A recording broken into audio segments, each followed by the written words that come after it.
நாட்டில் கோவிட்-19 தொற்றாளர்களின் எண்ணிக்கை மேலும் அதிகரிப்பு. தமிழர்களை காப்பாற்ற சுமந்திரனை தள்ளிவிடப் போகின்றேன், விக்னேஸ்வரன் பகிரங்க சவால். தேர்தலுக்கு சில நாட்கள் மட்டுமே இருக்கையில் அரசியலில் திடீர் திருப்பத்தை ஏற்படுத்தியுள்ள சஜித். வடக்கு மாகாணத்திலேயே அதிகளவான தேர்தல் சட்டமீறல் சம்பவங்கள் பதிவு. இனமத பேதமின்றி அனைவரும் ஒன்றிணைய வேண்டிய காலம் எழுந்துள்ளதாக பிரதமர் மஹிந்த ராஜபக்ஷ தெரிவிப்பு. தேர்தலுக்கு பின்னர் காத்திருக்கும் ஆபத்து. பொது தேர்தலுக்காக அமல்படுத்தப்பட்டுள்ள சிறப்பு பாதுகாப்பு நடவடிக்கைகள். நாட்டில் கோவிட்-19 தொற்றுக்குள்ளான மேலும் ஒருவர் அடையாளம் காணப்பட்டுள்ளதாக தேசிய தொற்று நோயல் பிரிவு தெரிவித்துள்ளது. அதன்படி இலங்கையில் கோவிட்-19 வைரஸ் தொற்றுக்குள்ளானவர்களின் மொத்த எண்ணிக்கை 2863 அதிகரித்துள்ளது. மேலும் கோவிட்-19 தொற்றுக்குள்ளாகி இதுவரை 298 பேர் மருத்துவமனையில் சிகிச்சை பெற்று வருவதோடு குறித்த தொற்றிலிருந்து 2514 பேர் பூரண குணமடைந்துள்ளனர்.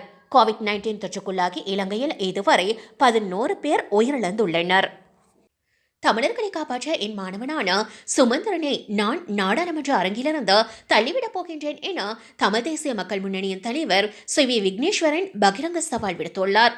திருநெல்வேலி முத்துத்தம்பி மகா வித்தியாலயத்துக்கு அருகில் நேற்றிரவு நடைபெற்ற இறுதி தேர்தல் பரப்புரை கூட்டத்திலேயே இவ்வாறு தெரிவித்துள்ளார். எனக்கு தள்ளாடும் வயதல்ல, தள்ளிவிடும் வயது. சுமந்திரனை நான் நாடாளுமன்ற அரங்கிலிருந்து தள்ளிவிடப் போகின்றேன். அதற்கு அவசியம் ஏற்பட்டுள்ளது என்று அவர் மேலும் குறிப்பிட்டுள்ளார். ஐக்கிய தேசிய கட்சியிலிருந்து தன்னை நீக்க வேண்டாம் என ஐக்கிய மக்கள் சக்தியின் தலைவர் சஜித் பிரேமதாச மூன்றாவது தரப்பினூடாக கட்சியின் தலைவர் ரணில் விக்ரமசிங்கவிடம் கேட்டுக்கொண்டுள்ளார். அந்த கோரிக்கைக்கு அமைய ஐக்கிய தேசிய கட்சியின் தலைவரிடமிருந்து சிறந்த பதில் கிடைத்திருக்கிறது. கட்சியின் முன்னாள் தலைவரும் முன்னாள் ஜனாதிபதியுமான ரணசிங்க பிரேமதாசவுக்கு வழங்குகின்ற கௌரவமாக கருதி கட்சியிலிருந்து சஜித்தை நீக்குவதனை தாமதப்படுத்த ஐக்கிய தேசிய கட்சி தலைவர் தீர்மானித்துள்ளார்.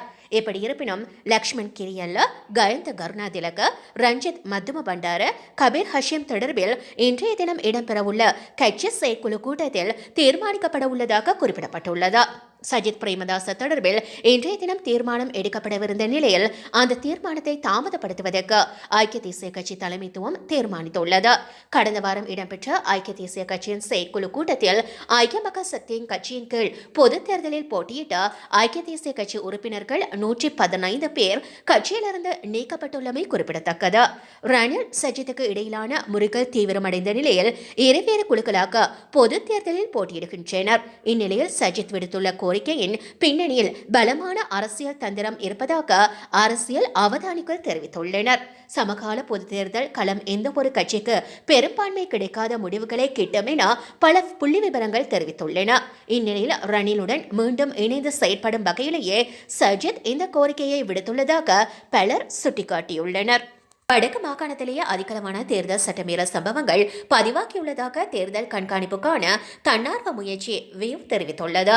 வடக்கு மாகாணத்தில் நடைபெற்ற ஊடகவியலாளர் சந்திப்பில் கலந்து கொண்ட தேர்தல் கண்காணிப்புக்கான தன்னார்வ முயற்சியின் ஒன்றிணைந்த செயற்குழு உறுப்பினர் ஆதில் அலி சப்ரி இவ்வாறு குறிப்பிட்டுள்ளார்.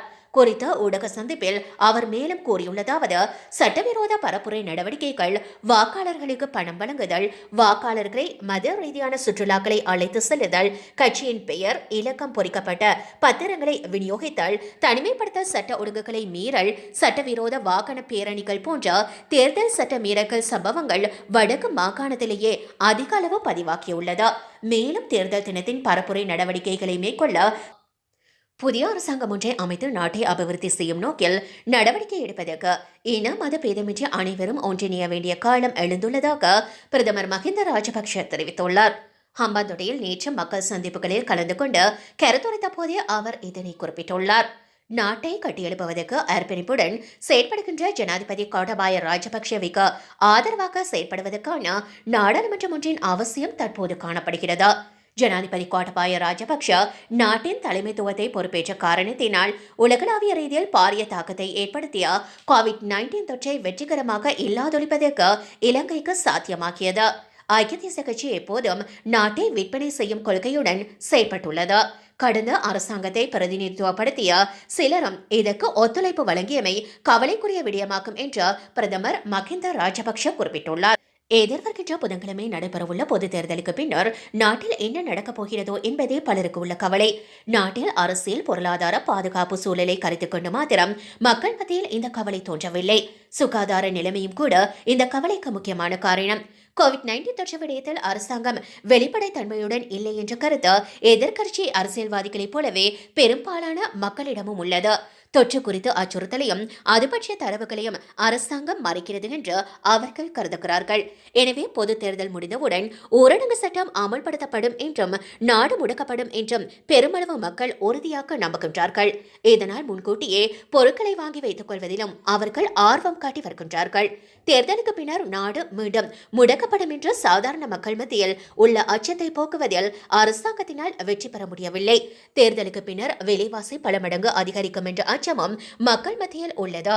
தற்போதைய அரசாங்கம் பதவிக்கு வந்த காலத்திலிருந்தே பொருளாதார நெருக்கடியை சந்தித்து வருகின்றது. கோவிட்-19க்கு பின்னர் இந்த நிலைமை மோசமடைந்துள்ளது. அரசாங்கத்தின் பொருளாதார கொள்கை நிலைமையை இன்னும் மோசமாக்கி வருகிறது என்று மக்கள் மத்தியில் ஒரு பரவலான கருத்தும் உள்ளது.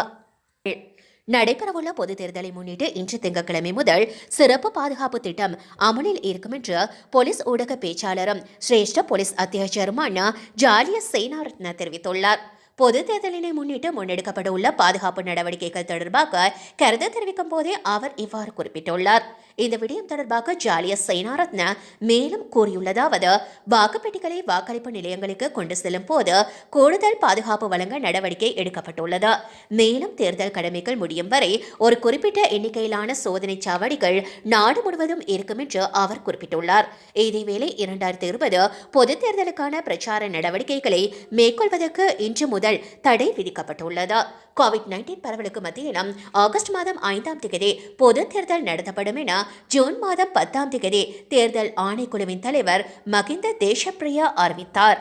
நிறைய செய்திகள் நிறைவு பெற்றன. தொடர்ந்தும் தமிழ் டியூப் சேனலுடன் இணைந்திருங்கள். எம்முடைய செய்திகளோடு இணைந்திருந்தமைக்கு நன்றி. எம்முடைய சேனலுக்கு சப்ஸ்கிரைப் பண்ணுங்கள்.